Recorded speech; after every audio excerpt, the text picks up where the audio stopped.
Hi kids, and welcome back to another week of the story.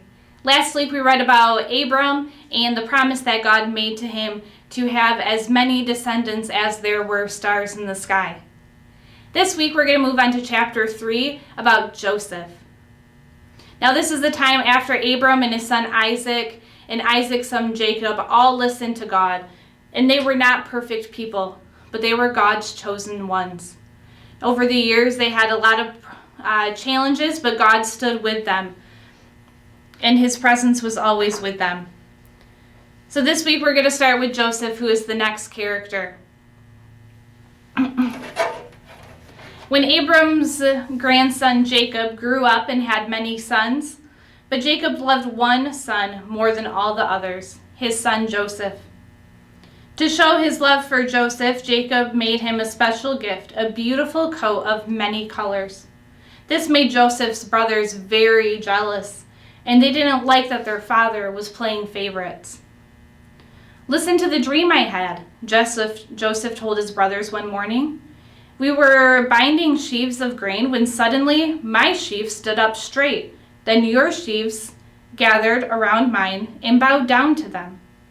Joseph's brothers were annoyed at this story. "Are you saying that we will bow down to you someday?" The brothers grew even angrier.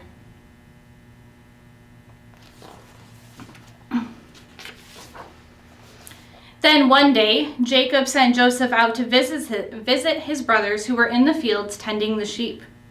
When they noticed Joseph coming, they had a chance to get rid of the younger brother that they didn't like so much. The brothers grabbed Joseph, ripped off his beautiful coat, and threw him into a dry well.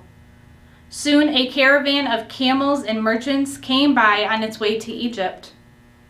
"I've got an idea," said one of the brothers. "Let's sell Joseph to these men." The brothers took Joseph out of the well and sold him to the merchants for 20 shekels of silver. Then they grabbed his coat, dipped it in animal's blood, and took it to their father. "Father," they cried, "look what we found."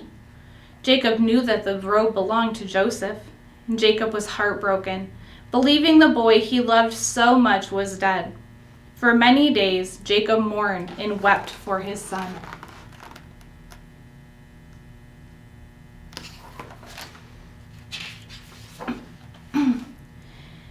Inside a prison in Egypt, the morning was quiet and still, and prisoners silently shuffled in line for their breakfast. The guards guided them back to their cells, but Joseph, the one that they called the dreamer, skipped breakfast to think about his family. He thought of his father Jacob and his brothers who had sold him as a slave. Years have passed, but he still missed his family and wondered if he would ever see them again. Even in his homesick moments, Joseph trusted God and knew that his life had a purpose. In God's big plan, Joseph's daydreaming was interrupted by a messenger from the palace. "Pharaoh wants to see you.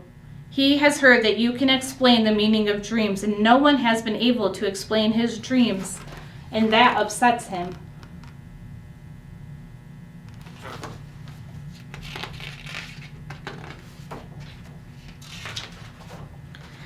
Joseph was taken to the palace, and the king described his dreams of fat cows and skinny cows. "These dreams are keeping me awake," said Pharaoh. Joseph told the king, "Only God has power to explain dreams, but I trust him to help me understand." Joseph told Pharaoh the dreams were a warning of terrible drought. "For years, no rain will come to the land, and without water, the crops will die. God is telling you to save food for your people. It is time to prepare," said Joseph. Pharaoh believed Joseph, and he said, "I will put you in charge of all these preparations because I know God is with you." The people of Egypt followed Joseph's instructions, so when the drought came, they had plenty to eat. Other countries weren't prepared and ran out of food, and many people came to Egypt hungry. One day, Joseph's own brothers came asking for food. It had been such a long time since they had seen Joseph that they didn't know who he was. But Joseph recognized his brothers. Joseph made a special dinner for his brothers and gave them food to take back to the family. The brothers couldn't understand why this important man was being so kind to them. Joseph watched them and waited, trying to decide what to do.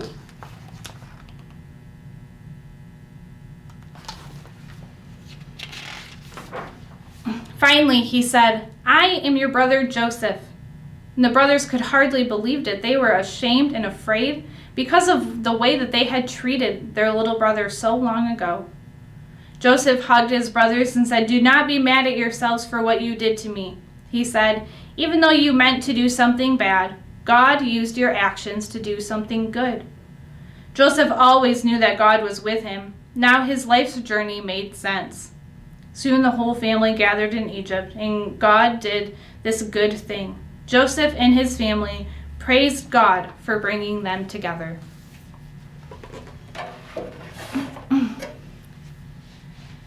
So in the story, we hear that Joseph's brothers who were out tending sheep threw him into a well and ended up selling him.